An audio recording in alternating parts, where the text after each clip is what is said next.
Hey guys, welcome back to Rewind GenX podcast with Matt and Allie. I'm Matt. And I'm Allie.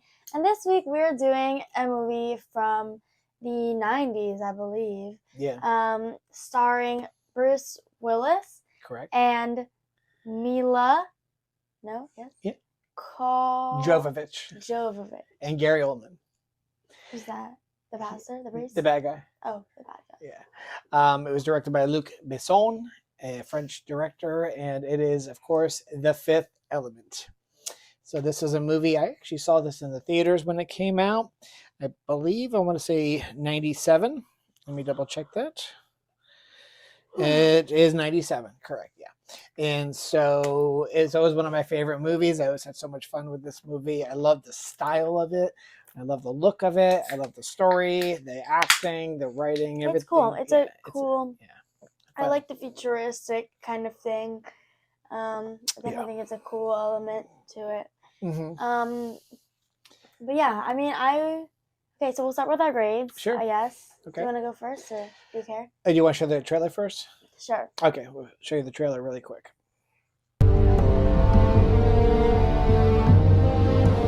Every 5,000 years. Remove the shield. When the three planets are in eclipse, the black hole like a door is open. Evil comes, spreading terror and chaos. There's nothing that can stop this. There is only one thing. Perfect. The Mondachiwan have in their possession the only weapon to defeat evil. 4 elements, gathered around a fifth.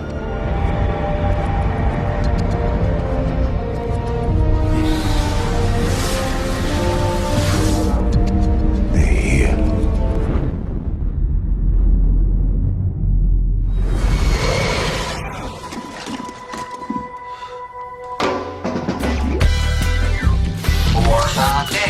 Hello. Corbin, sweetheart. You got broken fingers, you can't punch my number? Hi, Mom. Welcome on. Have a nice day. Major Dallas, you're selected for a mission of the utmost importance. What mission? Save the world. Is that thing solid? Unbreakable. Good. Where are the stone? I don't know. And even if I did know, I wouldn't tell somebody like you.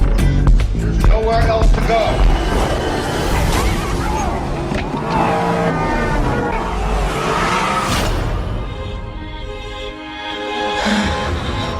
In God's name, we do such a thing.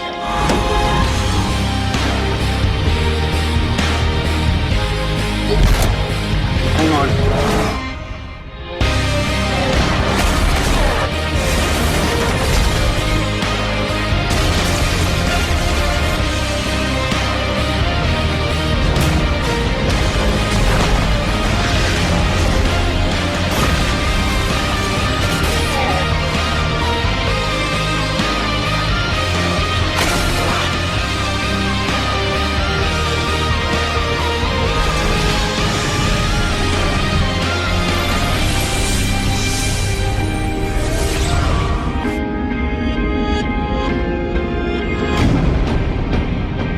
There you go. That was a trailer or a piece of the trailer for The Fifth Element. And now to the grades. You got Okay. So I'm just going to give it a basic A. I think it's a really, really good movie. I didn't have many flaws with it.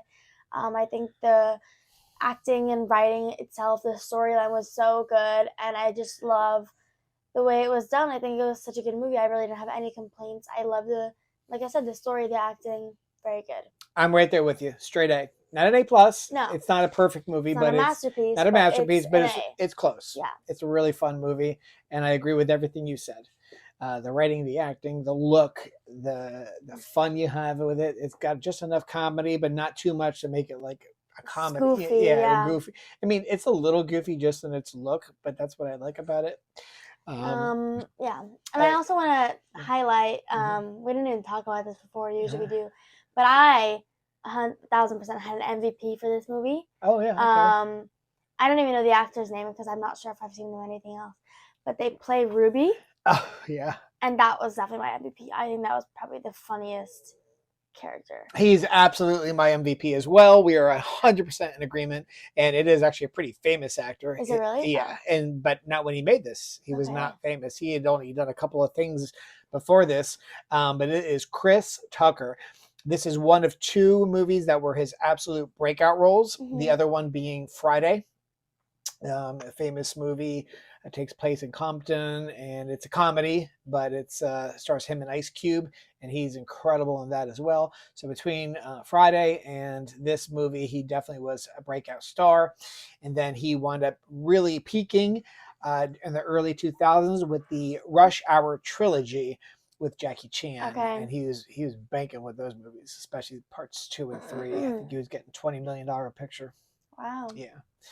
Then he kind of dropped off for a little bit, and then he had a little bit of a comeback a few years back. But anyway, we'll get to that when we do our casting call. So yeah, let's get to it. So we'll start out with casting call. Sure. Then. Okay, great. So let me go ahead and pull it up in the old Wikipedia app. So I believe we have done Bruce Willis before, so I don't want to get too much into him. Yeah, we'll just really, I'm not even going to pull him up. I'm just going to real quick. Everyone knows Bruce Willis from Moonlighting and then the Die Hard film series.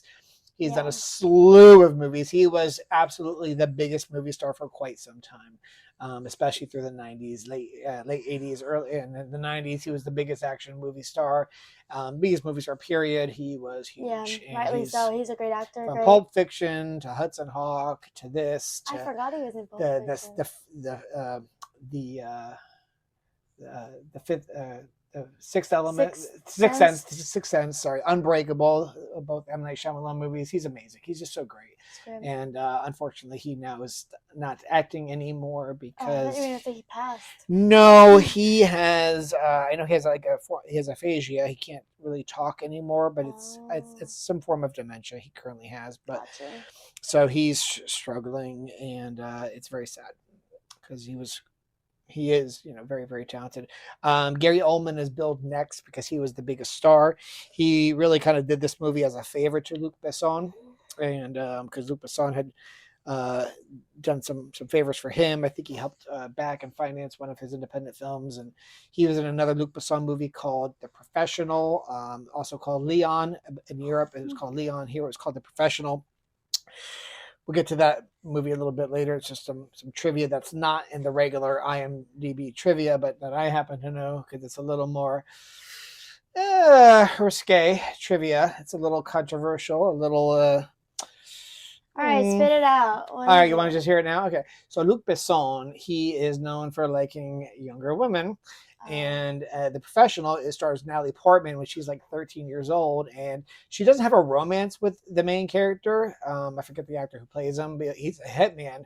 He basically saves her life. She's one of his neighbors, and Gary Oldman and his crew kill her parents, and then he saves her life, conceals her, and he winds up teaching her how to be a hitman. She never actually does any hits, but he teaches her how he does things. He's a real loner, but there's a kind of hidden undertone of maybe there's a romance developing. You could tell she's definitely in love with him. Yeah. He never acts on it, but they say that the movie's loosely based on his relationship with his first wife, who was 15 when he started dating her. He was in his 30s. And she was 16 when he married her, which I believe I read it was the legal age of consent in France because he's a French director. Yeah. And, France is a little different. They're socially a little different. Right. Yeah. I mean, age of consent in Italy is 14. It's okay. bad. Yeah. So, but he definitely got a lot of flack from that. But she's actually the wife, the young wife, is in this movie. She's the diva. Oh. Yeah, the big, tall, blue alien who sings opera. That's his wife in real life, or was his wife in real life. He actually divorced her 2 years after this movie, and maybe divorced her before this, but I think in '99, 2 years after this movie, he hooked up with Milla Jovovich from this movie, who was only 19 when she started filming this movie back in '95. And how old is Bruce Willis? Yeah, so when this movie was released, she was 21 or 22, and he was 41 or 42. They're 20 years apart. Yeah. And so Yeah, well, that's how he cast it. And so, yeah, so Luc Besson definitely likes the younger girls. And so he was definitely criticized by a lot of people for that. But surprisingly, both his original wife, the very young one, and Milla Jovovich, both stand by him and say that, their love was real and they have no regrets. They they don't look back going, oh, he took advantage of me. Like they didn't say he groomed him. Yeah, they didn't say. Yeah, they both say no. It was genuine. It was really love, and maybe they were mature for their. I don't know. It does creeps me out having a 16-year-old daughter, but whatever. It's we can separate art from the artist. 100%. You couldn't have said it better. Like Joss Whedon is one of my favorite writer directors, but guy's supposed to be not too nice, not a good guy. They say he's not great. He's been kind of blackballed in Hollywood because of it. I love Chevy Chase, but apparently he's a jerk. That's what they say. That's what they say. Well, I always make this comparison. When we're talking about the same subject, I always say Salvador Dali, my favorite painter. Love his work. Love his surrealistic paintings. They're absolutely, even his non-surrealistic stuff. Yeah, I love his work. I think he's brilliant. He's a genius. He's a creep. The guy was a creep. He was a fascist. He supported Franco during the Spanish Revolution. Just not a good dude in real life, but brilliant artist. Love his work. You got to separate it. That's why they say never meet your heroes, right? So anyways. Yeah, moving right along. Gary Oldman, he is brilliant. He's, in my personal opinion, he is, if not the greatest living actor, top 3 greatest living actors. That's opinion. He's an amazing actor. I've never really seen him in anything else, have I? I bet you have, and you just don't even realize it. But let's see. I think he's got his own filmography page. Yeah, he does, because he's just that good. So that is a very big claim, Dad. I hope you have. So I'm going to start with Sid and Nancy in '86, where he played Sid Vicious, and then I'm going to skip. I'm not going to list everything he's done, but just the ones I know. He was Rosencrantz, and Rosencrantz and Guildenstern Are Dead. He was in Henry and June, just a small role. He was in JFK. He played Lee Harvey Oswald. He was Count Dracula in Bram Stoker's Dracula, a movie that you have yet to see, but really need to. It's brilliant. It's beautiful. All-star cast. So good. He was Drexel, the pimp, in the movie True Romance. It's just a cameo appearance, but he is phenomenal as Drexel the pimp. He's so good in that movie. I remember him in that's that what movie. Really, for me, that's where because I love that movie True Romance so much, and he's so good in that. There it is up there, True Romance. Yeah, right behind your head. Yeah. And then Romeo is Bleeding, Leon the Professional. He's the bad guy in that. He was Beethoven in Immortal Beloved. The Scarlet Letter. He is in The Fifth Element, of course. Air Force One. He's the bad guy. He plays the bad guy a lot because he's really good at it. He is in Hannibal. He is in the movie. He's in the Harry Potter film series. You know him as Sirius Black. Oh, so I do know Yeah, him. you definitely know him. I know him well then. Yes, you do. He's also James Gordon in the Dark Knight trilogy. Sorry. You didn't see the trilogy? You did when you were younger. You probably don't Probably. remember, yeah. That's the one that Mommy likes? That's the Yeah, Batman that Mommy likes, or no? Yeah, for sure. And it's Okay. and me too. It's my favorite Batman film series for sure. And I grew up in the 80s. I lived through the Michael Keaton ones, which were good for its time, but these were better. No doubt about it. No doubt about it. He's in oh boy, I mean, just so many. Tinker Tailor Soldier Spy. He's in there was a RoboCop remake he was in, apparently. I didn't even know that. Dawn of the Planet of the Apes, he was Dreyfus. And Darkest Hour, he played Winston Churchill. I'm pretty sure he won the Academy Award for that. And I think that might not have been his first Academy Award either. He was also in Oppenheimer, most recently. Oppenheimer, sorry. He's just brilliant. He's, in my opinion, he's the greatest working actor out there. He's my favorite working actor at the very least. Daniel Day-Lewis might, be a contender there, but just brilliant. He's so good. And any character he plays, he just is that character. He completely transforms into somebody different than who he is. Is he British? He is British, Okay. yeah. And he's brilliant. And he's also a recovered alcoholic. He's been sober since the 80s. Does he have an accent in this? No. I think he does an American. He's got a weird accent. It says in the credit, The trivia. the trivia that he like who he based his character on, but apparently he wasn't a big fan of the movie itself. He's like thinks it's silly. Oh. Yeah. So Ian Holm played the priest Vito Cornelius. He was in just a few I things. know him. I feel like I know him. I don't know what I know him from. He basically, let's see. Oh, he's in the I Claudius, which I know. We've mentioned it. But we have mentioned it. Yeah. I haven't seen it. Greystoke, The Legend of Tarzan. He was in Brazil, which is a brilliant surrealistic movie done by the great Terry Gilliam, one of his best movies. Terry Gilliam's a brilliant director. I also like him a lot. He's done a lot of Shakespeare stuff. He has done a ton of Shakespeare. He's a British actor as well. I'm trying to think of stuff that you would have known him or seen him in, but I'm not seeing a lot. He was in From Hell. He was the bad guy in that. He was a doctor. The Lord of the Rings. Yeah, he's Bilbo Baggins. That's what I know him from. Yeah, so that's where you know him from. He's been in just a ton of movies. He's great. I love him. Milla Jovovich, we both thought she was great. Did you not? Yeah, she was really good. She was so good. She was very young but very talented. She was acting like in her teens. She was a model first. And she went from a model to being an actress in her late teens, and she was very good. Return to the Blue Lagoon, Cuffs. I remember her in that with Christian Slater. Fun little movie. Mm-hmm. Dazed and Confused. She's pretty quiet in that one, but she's very beautiful. She just anytime she's in the frame, like all your focus right on her. She also played Joan of Arc in another Luc Besson movie called The Messenger, the story of Joan of Arc. Totally could see her as Joan of Arc. Absolutely. I did see that once long ago. She was in Zoolander. She was one of the bad guys. Anyway, she's mostly known by most people as the Alice in the Resident Evil film series. She's in like 5 or 6 of those movies, and I believe they're directed by her husband. I think he's still her husband today, I think. Let's see. Paul W.S. Anderson. Let me pull him up real quick and see if he's still married to her. And he is. Yeah, they've been married since 2009. So she obviously divorced Luc Besson at some point. They were married? Yeah, I told you that. You just said they hooked up. No, they're married. I apologize. Yes, they were married. Oh. Yeah. We'll start. We'll end it with Chris Tucker, but I'll just make a couple little nudges, yeah, honorable mentions, if you will. Chris Tucker, as I already mentioned, breakout role was Friday, and this movie as well. And then he really hit the peak with the Rush Hour film series, but he was in House Party 3. So yeah, he did Friday in 1995 and Dead Presidents as well.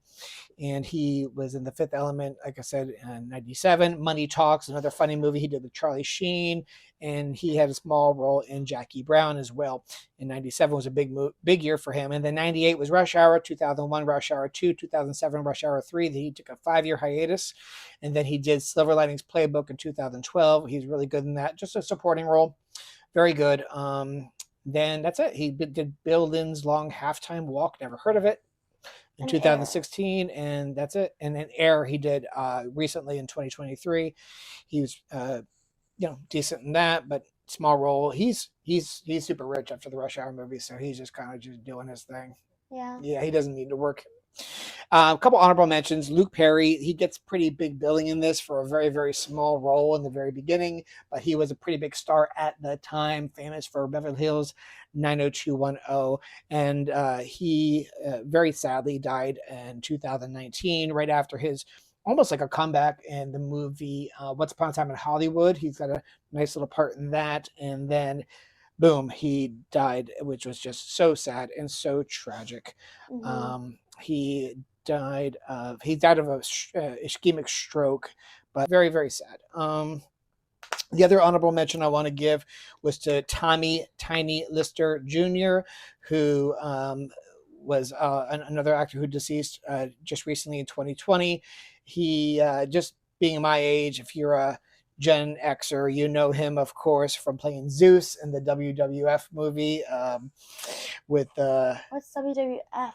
Worldwide Federation. Anyway, World Wrestling Federation. Oh. Yeah, he was Zeus in the movie. Hold on. No holds barred. No Holds Barred. That's it. Yeah, with Hulk Hogan. Yeah, fun movie. But even before that, he was in a bunch of stuff. It's just usually playing a big muscle guy. But he also breakout role in Friday. He was Debo in Friday, and oh my God, me and my friends Alex and Hector watched Friday like 20 times probably in like 2 years. We love that movie so much. Could quote the whole thing, and we'd always quote Debo. Yo, what you got on my 40? What you got on my 40, homie? I've never seen it. Yeah. I wouldn't know. Yeah. You want some too, old man? Oh, you want something too, old man? Huh? No.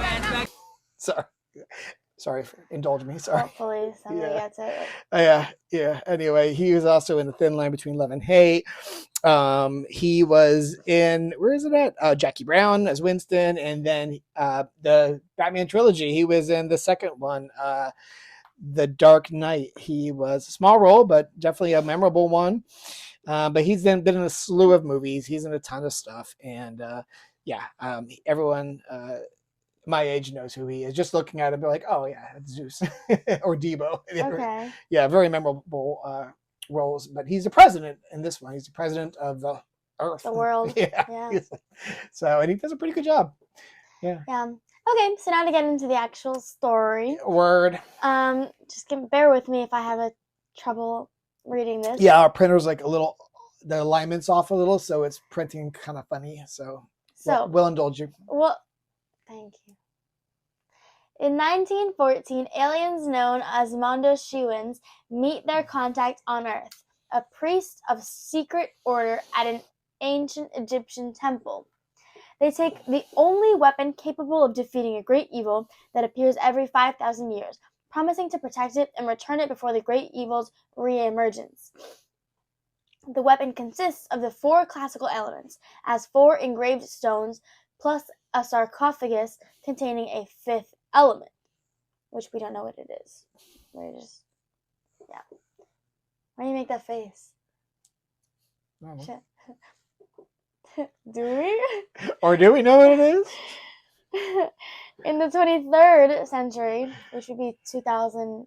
No, I don't think that's right. No, the 23rd. Yeah. So it's 300 years later from 1914. 2214. Okay. Yes. Leeloo Multipass. No. She doesn't say Leeloo Multipass. She says whatever the fake name she's using is. Mrs. Alice Multipass. Your mom does it the best. Surprisingly, my wife, who hates sci-fi, hates fantasy, hates anything, comedy, really. hates comedy, really, except for like stupid comedy, loves this movie. She likes this movie, and she loves the character of Leeloo. She'll do a little impression of Leeloo with the whole Multipass thing, and she even wanted to like dress like Leeloo for Halloween one year. Why didn't she? I don't know. Those costumes are not like readily available. We'd have to like hand make those costumes, and like we just weren't that into it. But if they had like sold the Corbin Dallas and Leeloo costumes on Amazon, we totally would have done it. Yeah. In the 23rd century, the great evil appears in deep space as a giant living fireball. It destroys an armed Earth spaceship as it heads to Earth. The Mondoshawians' current human contact on Earth, priest Vito Cornelius, informs the president of the Federated Territories of the great evil's history and the weapons that can stop it. On their way to Earth, a Mondoshawian spacecraft carrying the weapon is ambushed and destroyed by a crew of Mangalores. So I thought the Mangalores were going to like part of the great evil at first, because like we weren't really aware of Zorg. Yeah. So that's why I just assumed. But the Mangalores are alien mercenaries hired by Earth industrialist John Baptiste Emmanuel Zorg. Such a long name. Yeah, so they're just hired thugs. Right. Yeah. But they're just another race, they're not, species. Yeah, they're not great people, but they're just hired muscle. They're hired muscle. Yeah. Okay. Yeah, they're mercenaries, like you said, just. Yeah, so, but he is working for the great evil. Technically, they were doing it for them, but they just didn't know they were just doing it for the money. They didn't, exactly. A severed hand in a metal armor from the wreckage of the spacecraft is recovered, brought to New York City. From this, the government uses biotechnology to recreate the original occupant of the sarcophagus, which is a humanoid, so like human-like woman named Leeloo, who remembers her previous life. What? We didn't learn about that. We didn't know that she had a previous life. Well, I guess no, they didn't really talk about that. But They the said fact that she knew, like the last time she was like, she knew who she was. Like it's not like she had amnesia and didn't know what she was. Yeah. She knew exactly what she was. She even said she was saying to him, "I'm supreme being. You're okay. I will protect you. I'm the supreme being." And she knew the divine language already. So it's not but they don't like tell you, oh, she has her old memories. So like we're to assume, like I guess according to the history of this film, that 5,000 years before 2214, that was the language everyone spoke. Is that like the? That was the divine language. That's what she spoke. That's what we're to assume. Because the last time that she was, we don't know that's what they spoke awake, on Earth. Yeah. The last time she was awake, it says it was 5,000 years. Yeah. Previous.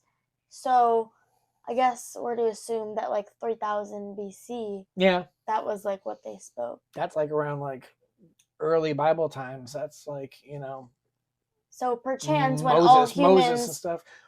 I don't know. I don't know. They don't get into it. It's just a sci-fi movie. You don't have to take it too literally. No, right. But I just didn't know like what, if anyone else spoke that language or if that was just like. No, it's the divine language. Like though. So no, I don't think it's like they're implying that that's what everyone spoke on Earth back then. No, that's just what she speaks. Alarmed by the unfamiliar surroundings and high security, she escapes and jumps off a ledge. And she crashes into the flying taxicab of Corbin Dallas, a former major in Earth's Special Forces. Dallas delivers Leeloo to Cornelius and his apprentice David, who recognizes her as the fifth element. And they're both priests. Like he's a priest from a long line of priests that were in the very beginning of the movie. In Egypt, there's a priest who actually tries to assassinate the archaeologist who discovers the fifth element and fails in doing so. But he basically... The alien race that's like the good guys, they tell the priest, carry this on for the next generation after generation so in 300 years there'll be a priest who knows what's up and knows what has to be done. They all have to learn the divine language. Yeah, they do have to learn the divine language, exactly, and because Ian Holmes' character Cornelius knows understand. Yeah. So he delivers them to the priest.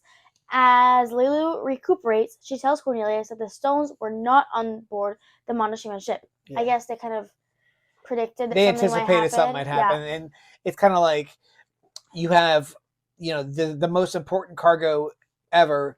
So they decided, let's separate it. Let's split it up. So they put the stones in one place and the fifth element in another place, which was smart because Simultaneously, the Montezumans inform Earth's government that the stones were entrusted to an alien opera singer, the diva,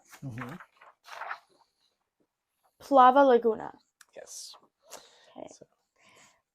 So Zorg reneges on his deal with the Mangalores for failing to obtain the stones because they get the case, but they realize there's no stones in it, and kill some of them. Earth's military sends Dallas to meet Plava Laguna. A rigged radio contest provides a cover so that no one suspects anything. Yeah. And that's where we are introduced to Ruby Rhodes, who steals the show. Yeah, every scene he's in. He's so good. He's so good in this. Oh my gosh. I think it really switches the tone of the movie because before it's funny, sure, and it's like you got a few funny parts, but it's kind of serious, right? Yeah. And enter Chris Tucker shows up and it's great. Corbin, my man, Corbin. It's so good. And when he screams, it's so good. It's so funny.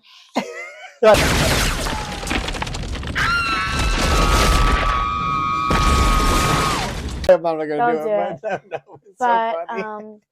And he screams a lot. Yeah. So, awarding Dallas a luxury vacation aboard a flying hotel on planet Floston, accompanied by a flamboyant talk show host, Ruby Rod. Ruby Rod, yeah. But basically in the airport, I don't even think it talks about this, but we basically have like 4 people who are Corbin Dallas, right? Yeah. We have, so Corbin is assigned, the real Corbin is assigned from the government to go to Floston to get the stones. The second one is David, the apprentice to the priest, who's going to Floston to get the stones as well. Mm-hmm. But they don't really know they're on the same mission. They think Corbin's just doing it. I don't know. I don't think I think they think they're trying to do the same mission, but they think Corbin actually won just because he won, not because he was done by the government. They have no idea. Yeah. So they don't realize Corbin's on the same mission as they are. Exactly. Yeah. And then there is the Mangalore, Yeah. who shapeshifts into a guy, and he pretends to be Corbin Dallas. So the guy he shapeshifted into, I don't know if you caught this, is Corbin's neighbor, who remember like they left. They got in the bag. Yeah, they left like his card on the neighbor's door as like a decoy. Who did? I think. The police? Yeah, no, the military did. I Oh. think, and so when the police come looking for Corbin, they get the wrong guy. they get the wrong guy, and then the Mangalores. Is that it? Mangalore? Yeah, they think that's Corbin because they take him from the police. Right. And No, that was Zorg who. Yeah, Zorg's guy. Oh, you're right. Zorg's guy, yes, takes him from. So I'm assuming the Mangalores discovered. But his Zorg's body. guy is also a Mangalore. He No. shapeshifted into that guy's face. He's not. You're thinking of two different black guys. No, there's two guys. There's the white guy who was Corbin's neighbor. Remember, his face is like changing a little bit while he's standing there with the ball girl. Right. That's one of Zorg's guys. No, who's also that's a Mangalore. a Mangalore. Yeah, but it's And also he's working for Zorg. And then he blew them up. So now they're trying to get him back on him. That was the whole thing. Okay, then there's another Mangalore dressed as like a tall black guy with shaved That head. is not a Mangalore. That's was just one of Zorg's. That was one of Zorg's dudes. guys? Oh, I thought there was another Mangalore. Okay, my bad. That one's actually working for Zorg. Okay. Because Zorg wants. My the bad. Mangalores are trying to do it to get back at Zorg. So they have to. Okay. He has to like repay them for whatever. Gotcha. But basically all the Corbins are unsuccessful besides. She's seen this movie twice. I've seen it like 20 times, and she knows it better than I do. So it just goes to tell you how much smarter she is than I am. No, I just think I understood a little bit more. It's okay. But right, so David actually gets to the counter first, and he's very nervous. You can tell, he's like, Corbin Dallas, yep, that's me, and whatever. And then Corbin shows up. He's like, thanks, and he like basically kicks him out. And he's like, he backs away, and yeah, all the other ones are. It's a fun scene. The whole airport scene is pretty fun. And all the other ones are unsuccessful, and you can see. And the whole time you're wondering, why is there so much garbage all over the airport, right? And it's actually it's a cut scene that they explain it. There's like a race of aliens that like are garbage men on Earth, and like they're on strike at the time. Oh. And there's a whole scene like they had like special costumes for this alien race and stuff, and like you show them with picket signs and stuff because they're on strike. But then like they cut the whole thing from the movie, so which I'm kind of sad they did because I would have liked to have seen that. I think that would have been a nice little fun, subplot. Right. But yeah, anyway, so they actually do end up going to Floss in Paradise. And I'm not really sure exactly. I guess they get like separated, Leeloo and Corbin. Yeah, because they grab Corbin for the radio show. Right. And because Ruby Rod wants to interview him. And he's not interested. And Ruby's like, no. I guess upset because he's like, you're being boring, you're being bland, and like, reading the show. Anyways, I'll keep reading. Blah, blah, blah. Oh, okay. So it includes a concert by Plava Laguna, the trip, and learning that Leeloo shares his mission. Dallas lets her accompany him. Cornelius instructs David to prepare the temple, then stows away on the luxury spaceship.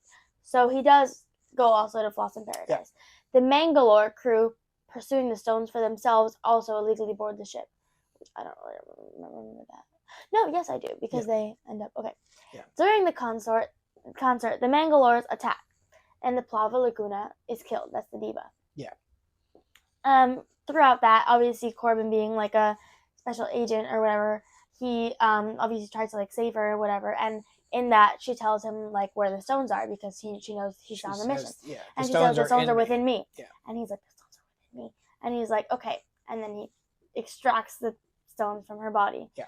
And he kills the leader of the Mangalore. Yeah. But that whole scene is hilarious. Yeah. They don't really get into it, obviously, but it's just really funny. It's a great shootout scene. Which, Bruce Willis looks so cool shooting a gun. I mean, anytime you see him in Die Hard, or there's a great movie called what's it called? The Last Man Standing. He's like, it takes place in the 20s or 30s, and he's like, just him pointing a gun. He was so cool looking, and this was no exception. He looks so cool. But not only, I think, like, sure, like holding a gun, whatever, but like the smart aspect of it, like the intelligence of like his battle plan and like the way he goes about things is very him jumping from here to here because anyone can shoot a gun. Really, you know. Well, that's actually you know what I'm saying. I'm saying basically anybody. It's not just him shooting a gun; it's him being clever as well. And then also at the same time, we have Leeloo and we have the same scene in the kind of going diva's on room, her penthouse. because And then it is invaded by Mangalores. and she wipes them out with her, I don't want to say karate, her supernatural fighting skills power, and strength. She has,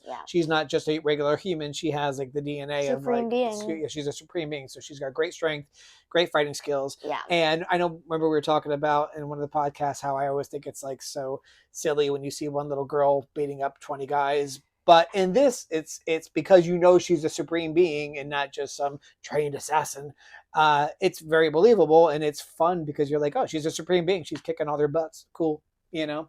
So for me, I had no problem with it. Oh, thank God. Anyways. I know, because you like it when you see the skinny little girl beating up 20 guys. I know you like it. And you're supposed to like it. I guess that's why they do it. It's fun. It's fun fantasy. Yeah. Dallas extracts his own from her body and he kills a Mangalore leader, like eventually, you know? Yeah. Causing the others to surrender because I guess that's a trait of the Mangalore. Yeah. They cut off the head of the snake and they all, Okay, that was like a weird analogy, but you never heard that? Cut the head off the snake? Yeah. You always have you. That is not a new thing. It's like some unique thing that I just came up with, or like. I'm not saying you came up. I'm just saying you always use ones that nobody's heard. Everyone's heard that. You're the only one who hasn't heard cut the head off the snake. Okay. Yeah. So Zorg arrives and he shoots Leeloo and activates a time bomb. He flees with a carrying case he presumes contains the stones, but returns when he discovers it is empty. It's a little ironic because he gets so mad at the Mangalores when they give him an empty case, and he's like, "You're supposed to check it," and he gets so mad at them, and then he does the exact same thing. He grabs the case and gets on his little spaceship and flies away without even checking it. Right. So he returns as Zorg's bomb causes the hotel's evacuation. Dallas finds Leeloo. She's traumatized, and he escapes with her, Cornelius, Ruby, and the stones in Zorg's private spaceship. Yeah. Sorry, it's really hard to read. No, I know. We already told them it's very hard to read, so, well, we forgive you. Thanks. Zorg deactivates his bomb, but a dying Mangalore sets off his own, destroying the hotel and killing Zorg. So we get like a little bit of justice, I guess. Yeah. And then we have a very moment of suspense because the great evil is approaching Earth, and we heard that it's speeding up. It's coming at a rapid pace. It's like a big planet of volcanic fire. It's a fireball, basically, essentially. Yeah. And it's much larger than Earth. It keeps growing in size. And accelerating. It's speeding up. Yeah. So we have an estimate of not enough time for them to do the stones. So then they all meet David at the temple, who he already prepared it, I guess. Yep. They deploy the stones, but Leeloo, having learned of humanity's history of cruelty, has given up on life. Yeah. So she was learning about Earth's history by going through like a computer, encyclopedia computer, like one letter at a time, and she'd only gotten the V, and then on the way there she gets the W, and she sees war, and she sees all the heinous and horrible wars and all the evil that and destruction that wars cause, and she's like completely traumatized by it, and is like, what's the point of even saving the human race when this is what you guys do? You guys just destroy and then it's Corbin's job to like tell her, well, there's other beautiful things about the human race. And he confesses his love, and he's like, love is great, we should have life because of love. And it's like a sweet little stupid moment. It's so cheesy. It's a little cheesy. It's so cheesy. Okay, it's cheesy. Corbin, say it to her. It's like, say it, Corbin. So stupid. Yeah, it is a little cheesy. It is. It's so bad. Yeah. I need you. Why? Just say it, Corbin. It's really bad. It's so bad. All right, it's a little cheesy. Yeah, it's kind of bad. Yeah. But that's the only. I think that's the only criticism I have. That's the only bad part, really. The only bad acting or bad writing, I would say. It was more bad writing than acting. Yeah. But yeah, and then she's like, okay, I'll do it, and Leeloo combines the power of the stones, emitting divine light onto the great evil and defeating it. And then they're heroes. And Yay! Earth is um, saved, humanity is saved. yeah, And then they find they find Leeloo and Corbin hooking up in the little recovery chamber. Yeah, and so you know they're now a couple. Aww. So there you go. That was the wonderful synopsis of The Fifth Element done by my beautiful daughter Allie. And before we get into the fun facts, I'm gonna pee real quick. Excuse me. Time out. All right, I'm back, and now we're going to go ahead and start our segment known as Fun Facts. Okay. Sorry. All right, you want to kick it off, or should I? You go ahead. Okay. So we'll start with the divine language. This was interesting because, as you guys know, if you watch this on a regular basis, my beautiful, intelligent daughter speaks 4 languages pretty fluently, actually. I would say English and Spanish are completely fluent, and then Italian and French fluent enough that she communicates in France and Italy with no problem whatsoever. So anyway, the divine language spoken by Leeloo was invented by co-writer and director Luc Besson and further refined by Milla Jovovich, who had little trouble learning and developing it as she was already fluent in 4 languages. The language had only 400 words. He and Milla Jovovich held conversations and wrote letters to each other in the language as practice. Well, no wonder they fell in love. By the end of filming, they were able to have full conversations in this language. Luc Besson demanded that most of the action shots in the movie take place in broad daylight, as he was reportedly tired of dark spaceship corridors and dimly lit planets common in science fiction movies, and wanted a brighter, cheerfully crazy look as opposed to a gloomy, realistic one. I agree. 100%. Me too. I hate dark alleys or dark spaceships, especially for a fight scene. Yeah, and you can't even see what's going on. There's yeah. One of the reasons that I really liked the Bourne Identity movies, you've never seen them probably, but because most of the fight scenes are in daylight, and you see what's happening, especially in the first one. The second one's a little more cut, but in the first movie, you see everything happening in broad daylight, and I love that about that, and I love that about this. Yes, everything's clear as day. You can see all the action. That's another thing I hate when they're doing a fight scene and there's so many cuts. I don't even know what character is doing what. It's very confusing. Yeah, it is. On a side note, similar to that, not quite fight scenes, but the Transformer film series, they're a huge success. I don't think I've seen a single one. I saw the first one once, and that was enough. It wasn't the writing, it wasn't the acting, it was the fact that I had no idea what was going on in these robot fight scenes.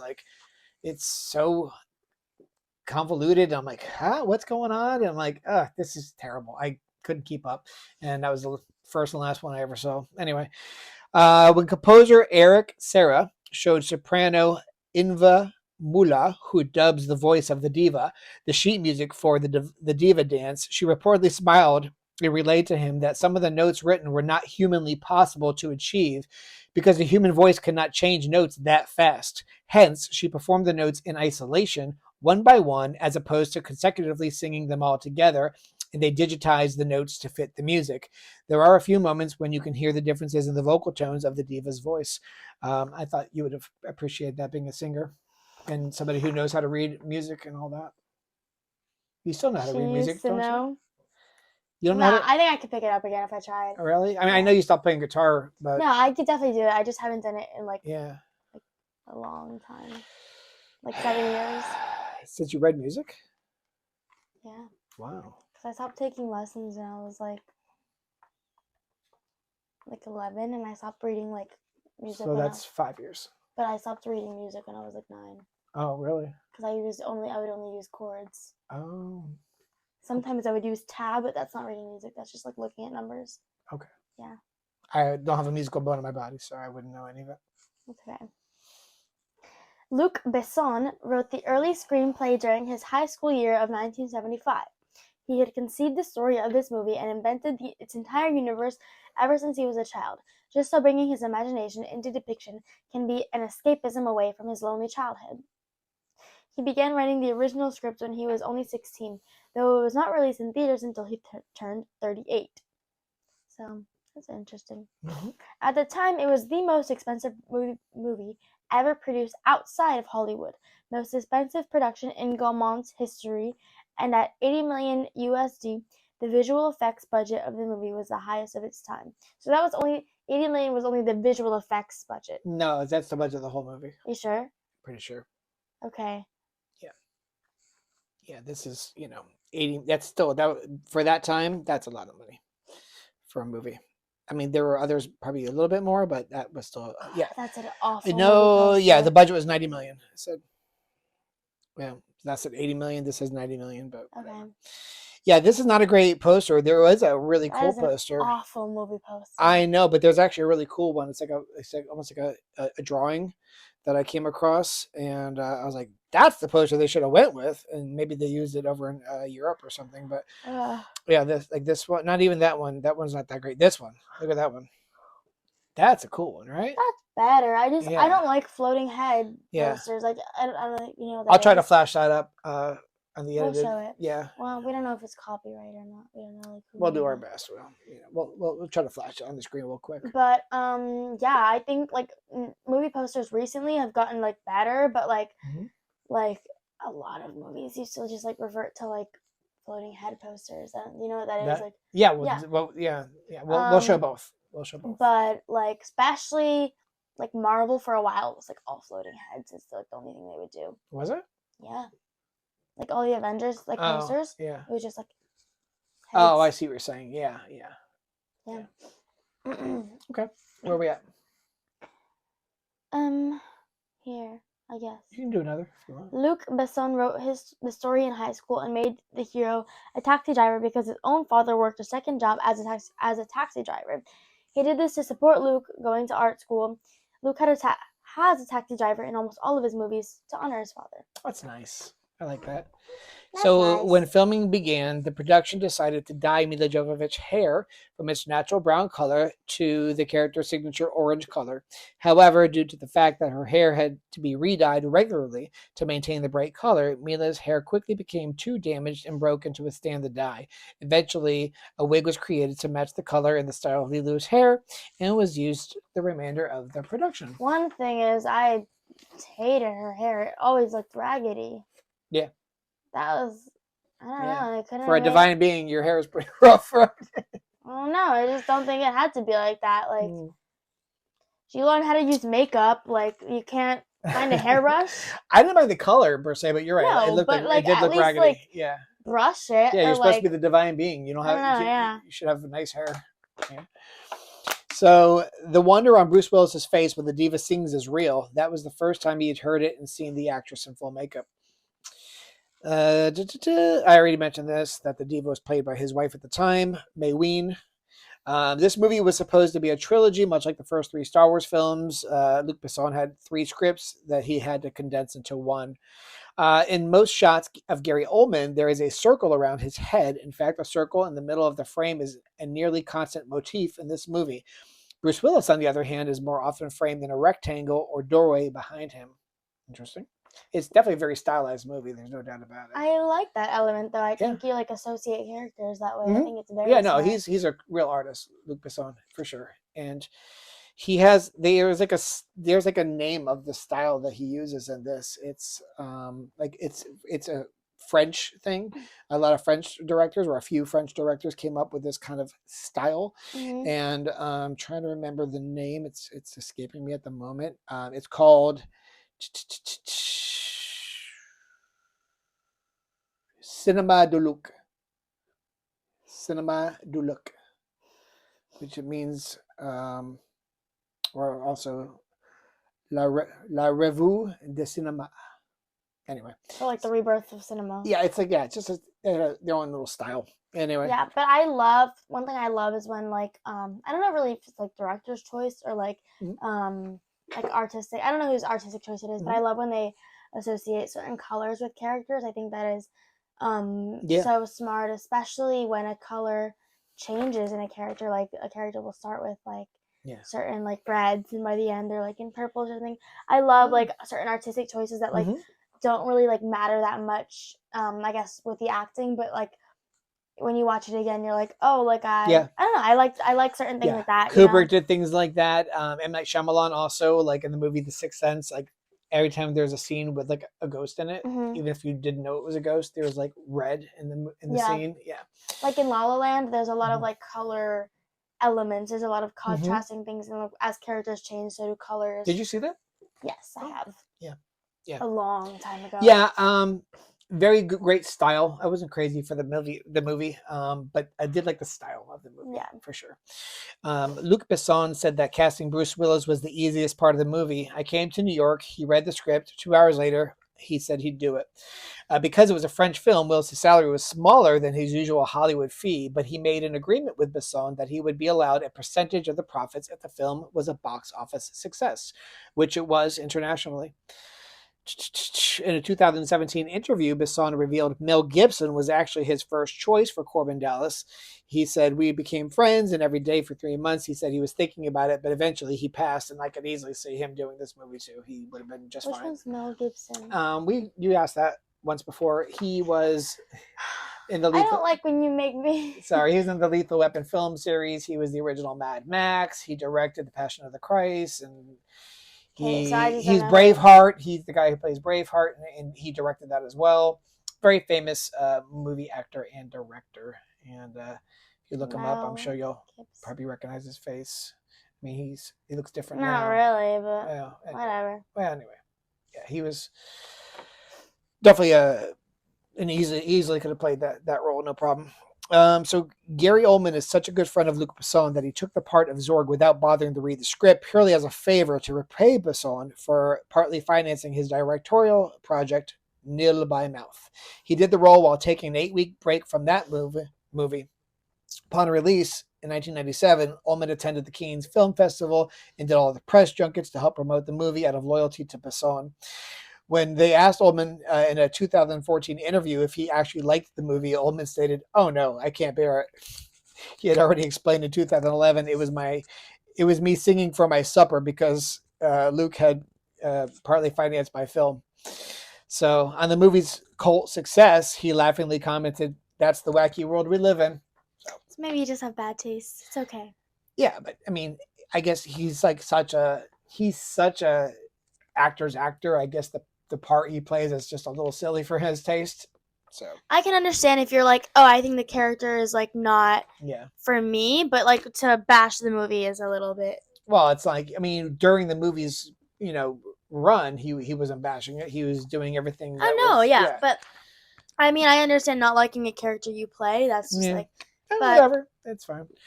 I guess everything's subjective. Yeah. So this was interesting to me. The animatronic mechanisms used for the Mangalore masks were later recycled for the Nemodians in the Star Wars Episode 1 movie, The Phantom Menace. I just don't remember those at all. Yeah. Nemodians. So hopefully I'll remember to also put up a little picture of both the Nemodians from Star Wars and the Mangalores from this movie, so you can see it's just the mechanical part of the mask, so the faces look a little different, but you can kind of see like, oh, all right, I could see that when you look at them both.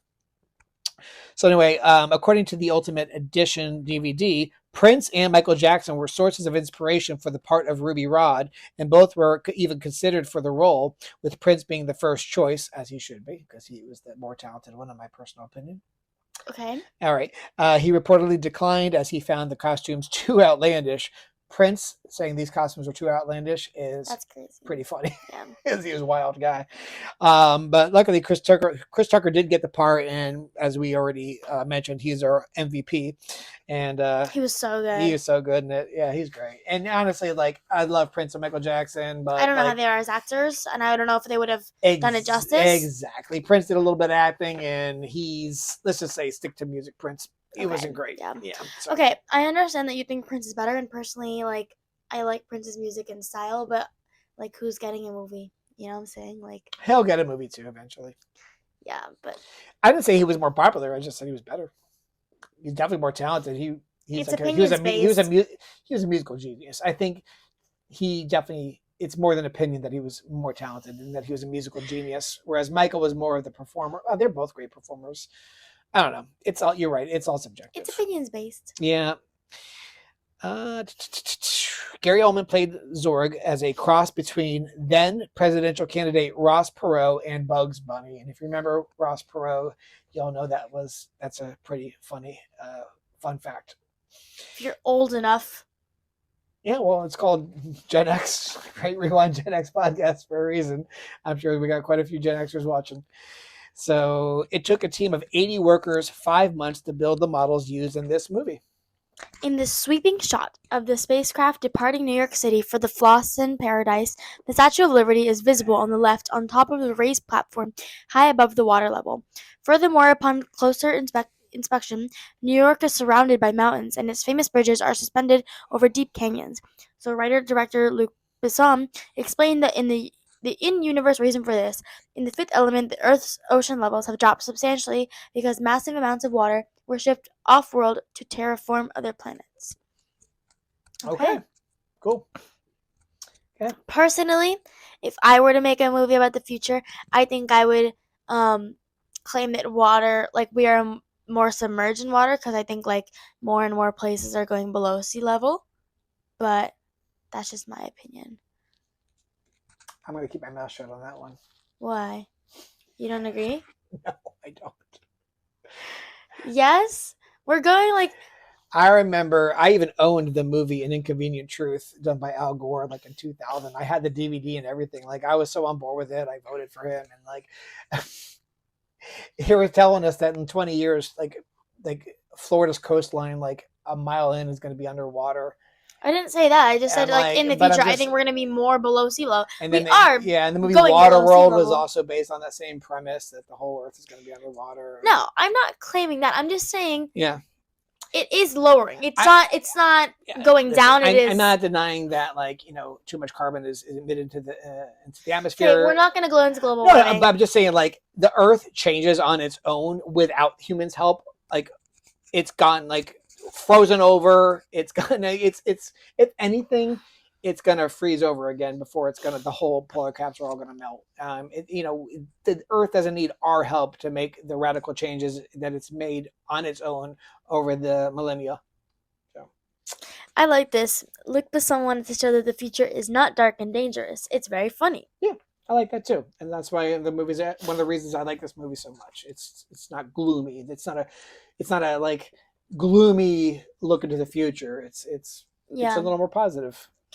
The parasites being disinfected from the landing gear of the spaceship that's going to Flossin Paradise by a team in sealed suits are actually Boglins, the 1980s puppet toys. With them is a bumble ball, a battery-operated, shaking and vibrating ball covered with rubber knobs. This, my friends, is a Boglin, a toy that was not that successful. It came out in the 80s, and I happen to have one, and I kept it for all these years. I bought it when I was like 13, so nearly 40 years ago, where it was bought for me by my Aunt Vicky while we were in New York City in the famous toy store FAO Schwartz. And she wanted to give me a little memento from FAO Schwartz, and so she bought me a Boglin, which I liked. I picked it out. It's a little rubber puppet. And I was so delighted when I read that fun fact, and I'm like, no way, those were Boglins. I'm like, I've got a Boglin. I'm going to bust them out when we do fun facts today. Let me move the eyes. Yeah. Here's a little thing. I got it. Yeah. That's so weird. Yeah. We can end on that. All right. Yeah. So let's just tell them what we're going to do next week. Sure. So, I actually don't. That's okay, because we haven't talked about it again, as usual. I never know. I think I want to go back to the 80s because we've been doing a lot of 90s movies recently. And so let's go ahead and rewind a little bit and get back to the 80s. But I want to stick with some fun stuff. So let's do Bill and Ted's Excellent Adventure, which we love. It's a fun movie. So there you go. That's our movie for next week. Excellent. And nice. So, yeah, you sign us off. Okay. This has been Rewind GenX Podcast with Matt and Allie. I'm Matt. And I'm Allie. God bless.